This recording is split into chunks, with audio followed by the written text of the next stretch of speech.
تک آپ کو پہنچا چکا جہاں تک پہنچانا تھا. ان سوراخوں میں ایک سانپ تھا. سانپ. حضور آپ کو دیکھنا چاہتا ہوں, حضور آپ کو دیکھنا چاہتا ہوں. یہ ہم سب کی تمنا ہے, لیکن ان سوراخوں میں جو سانپ تھا وہ بھی ایک زمانے سے منتظر تھا, اور وہ اندر ہی کہتا تھا حضور آپ کو دیکھنا چاہتا ہوں, حضور آپ کو دیکھنا چاہتا ہوں, حضور آپ کو دیکھنا چاہتا ہوں. مصطفیٰ کی خوشبو سے سانپ سمجھ گیا کہ آج جلوہ مصطفیٰ غار میں موجود ہے. زیارت کے لیے بے قرار نکلنا چاہا. سارے دروازے بند, لیکن دو دروازے کھلے ہیں جن پہ صدیق اکبر کے دونوں قدم ہیں. تو سانپ یوں ایڑی میں تھکنے سے مار مار کر وارننگ دے رہا ہے, مطلع کر رہا ہے کہ پیر ہٹائیے, مصطفیٰ کی زیارت کی مہلت دیجئے. لیکن صدیق اکبر نے سمجھا کوئی دشمن ہے, صدیق اکبر نے سمجھا کوئی دشمن ہے, تو آپ نے پیر کو ہٹایا نہیں, ہلایا نہیں, بلکہ اور دبا دیا.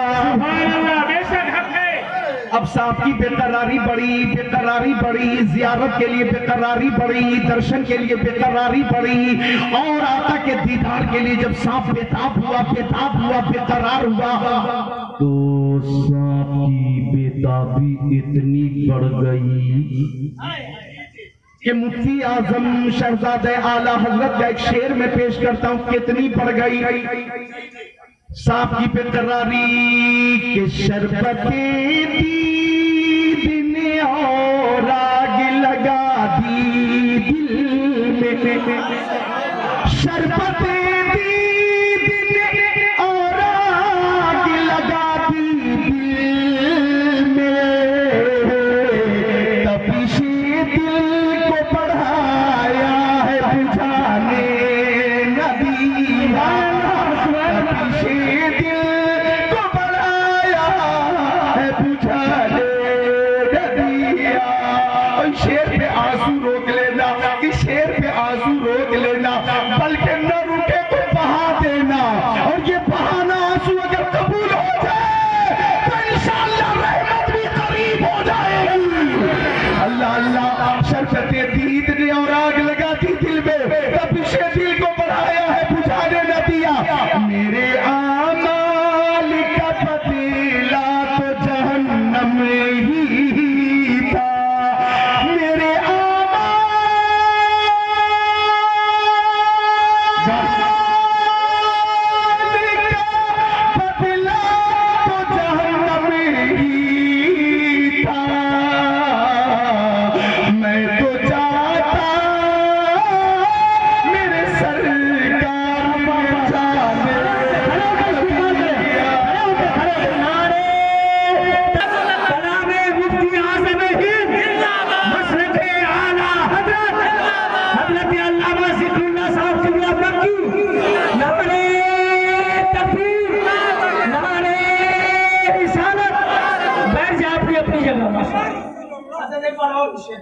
میرے اعمال کا پتیلا تو جہنم ہی تھا, میرے اعمال کا پتیلا تو جہنم ہی تھا.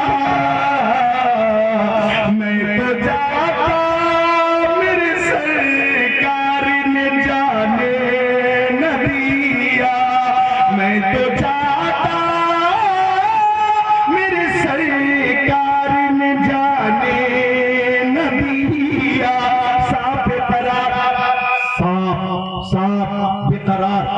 کہ پیر ہٹائیے تاکہ آقا کا دیدار کروں. لیکن ابو بکر ہیں کہ پیر کو دبا رہے. سانپ اندر سے چلایا, بولا, منہ کھولا, صدیق میں غار, مارے غار ہوں, مارے غار. تو صدیق اکبر نے فرمایا ہاں تو مارے غار ہے تو کان کھول کر سن لے, میں یار غار ہوں. سانپ نے کہا صدیق تیرے قدموں کے نیچے موت ہے, موت. تو فرمایا ہاں میرے قدموں کے نیچے موت ہے لیکن میری گود میں زندگی تشریف فرما ہے، میری گود میں حیات جلوہ فرما ہے۔ سانپ نے کہا صدیق قدموں کو ہٹا، میرے ڈنک سے بچا۔ صدیق اکبر نے فرمایا ڈنک پہ ڈنک کھا، مصطفیٰ کے سامنے جان گما اور سیدھا جنت میں جا۔ کافی دیر ہو گئی، آپ نے پیر ہٹایا نہیں۔ فَلُدِغَ ابو بکر فی رجلہ من الجوہر، تو سانپ نے آپ کو کاٹ لیا، ڈنک مارا۔ اور محبت پہ قربان جاؤ، محبت کا سلیقہ سیکھ لو۔ محبت ہوتی کیسے ہے ذرا ابو بکر صدیق سے سیکھ لو۔ ابو بکر صدیق کو سانپ نے کاٹا لیکن آپ نے پیر کو ہلنے نہ دیا، پیر کو ہلنے نہ دیا کہ پیر میں اگر حرکت ہوگی تو میرے نبی کی راحت میں بھی خلل ہوگا۔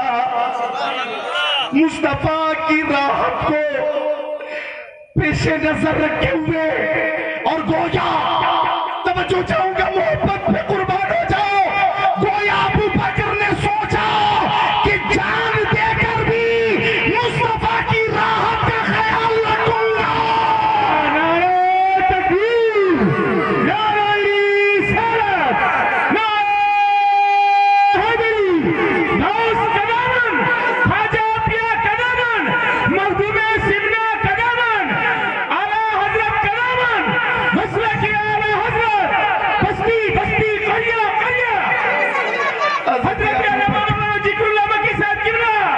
حضرت ابو بکر نے عزم مصمم کر لیا کہ راحت مصطفیٰ کے لیے یہ جان کیا حیثیت رکھتی ہے، میری جان کی کیا قیمت ہے، میری جان کی کیا مول ہے۔ ابو بکر نے یہ فیصلہ کر لیا کہ جان دے کر جان ایمان کی حفاظت کروں گا۔ اللہ اللہ سانپ نے کاٹا ہے، آپ نے پیر کو ہلنے نہ دیا، لیکن تکلیف اتنی بڑی زہر کی وجہ سے اتنا درد ہوا کہ آنکھوں سے آنسو جاری ہونے لگے اور آپ ان آنسوؤں کو روکنے کی بھی کوشش کر رہے تھے، آپ آنسوؤں کو روکنے کی کوشش کر رہے تھے، لیکن صائم کمال ضبط کی کوشش تو کی مگر آنکھوں کے حلقے توڑ کے آنسو نکل گئے اور چند خوش نصیب قطرے آنسو کے میرے نبی کے چہرے پر گر گئے۔ اب آقا نے فرمایا ما یبکی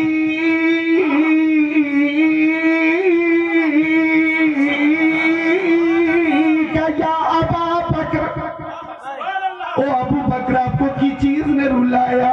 اب کہہ رہے لُدِغْتُ فِدَاكَ بِی وَأُمِّی یا رسول اللہ۔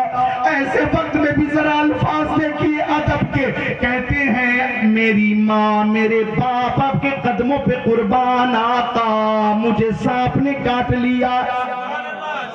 صرف اتنا نہیں کہا کہ سانپ نے کاٹ لیا ہے بلکہ فرمایا میری ماں میرے باپ آپ پہ قربان۔ اب یہاں سے ایک نقطہ نکلتا ہے، یا رسول اللہ سانپ نے کاٹا تو کیا ہوا، یہ میری جان تو کیا حیثیت رکھتی؟ آپ کے نام پر باپ کو، ماں کو، اولاد کو، دولت کو، ثروت کو، اپنی جان کو، ہر شے کو قربان کر سکتا ہے۔ سبحان اللہ، نعرہ تکبیر، نعرہ رسالت، نعرہ حیدری، حضرت علامہ مولانا ذکر اللہ مکی بریلوی، نعرہ تکبیر، نعرہ رسالت، ہر شے کو قربان کر سکتا ہوں سرکار۔ اب مصطفیٰ نے فرمایا میری محبت کے پیش نظر آپ نے جان کی بازی لگائی تو ابو بکر وہ جگہ بھی دکھائیے جہاں سانپ نے کاٹا۔ اب دیکھیے مصطفیٰ کی رحمت جوش میں آئی، ابو بکر نے وہ جگہ دکھائی، اب مصطفیٰ نے لعاب دہن نکالا، تھوک شریف نکالا اور اسی مقام پہ لگا دیا۔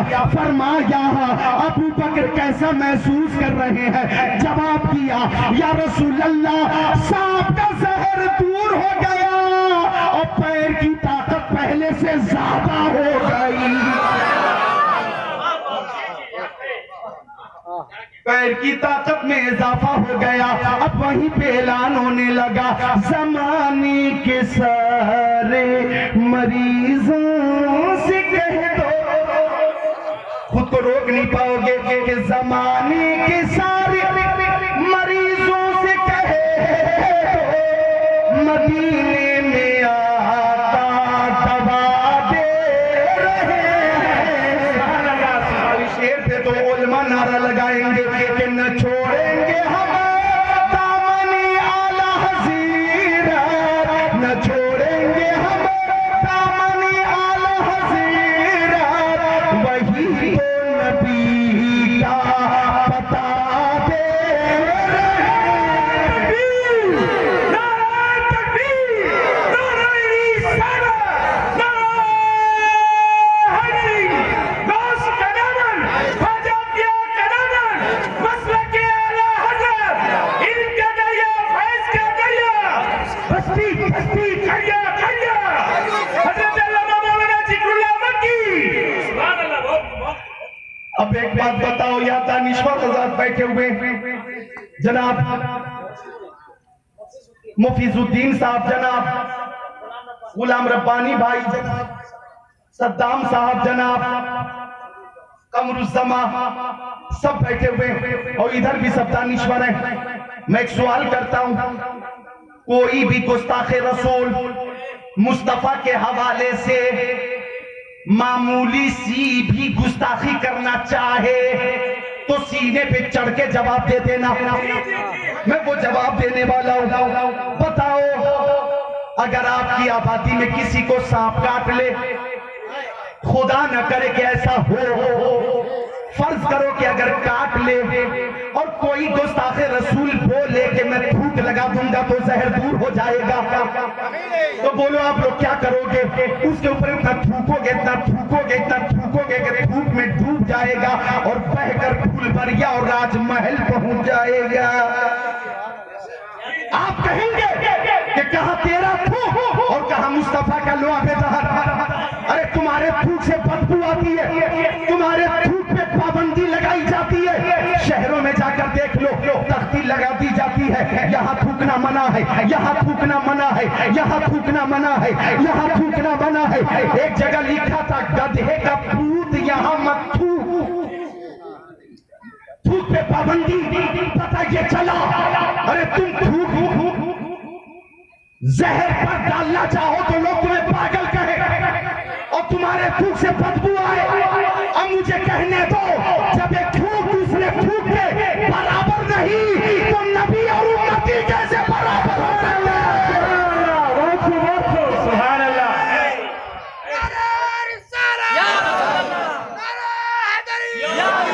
امام اعظم کا دامن, امام اعظم کا دامن, ہمارے اہل سنت, ہمارے اہل سنت, نعرہ تکبیر. جب تھوک لعاب مصطفیٰ کے برابر نہیں, جب تھوک تھوک کے برابر نہیں تو نبی اور امتی کیسے برابر ہو سکتے ہیں؟ اب مجھے کہہ لینے دیا جائے ہمارے تھوک پہ پابندی لگائی جاتی ہے اور مصطفیٰ لعاب دہن ڈال دے تو عبداللہ ابن عتیق کی ہڈی بغیر پلاسٹر کے جڑ جائے. مصطفیٰ لعاب دہن ڈال دے تو حضرت علی کی آنکھ کا درد دور ہو جائے. اگر مصطفیٰ لعاب دہن کھارا پانی میں ڈال دے تو پانی میٹھا ہو جائے. اگر مصطفیٰ لعاب دہن ڈال دے تو 10 لوگوں کا کھانا 10 لوگوں کے لیے کافی ہو جائے. اگر مصطفیٰ لعاب دہن ڈال دے تو حضرت قتادہ کی آنکھ درست ہو جائے. حضرت عبداللہ ابن عتیق کی ہڈی بغیر پلاسٹر کے جڑ جائے اور مصطفیٰ لعاب دہن ڈال دے تو سانپ کا زہر دور ہو جائے. تو میرے نبی کی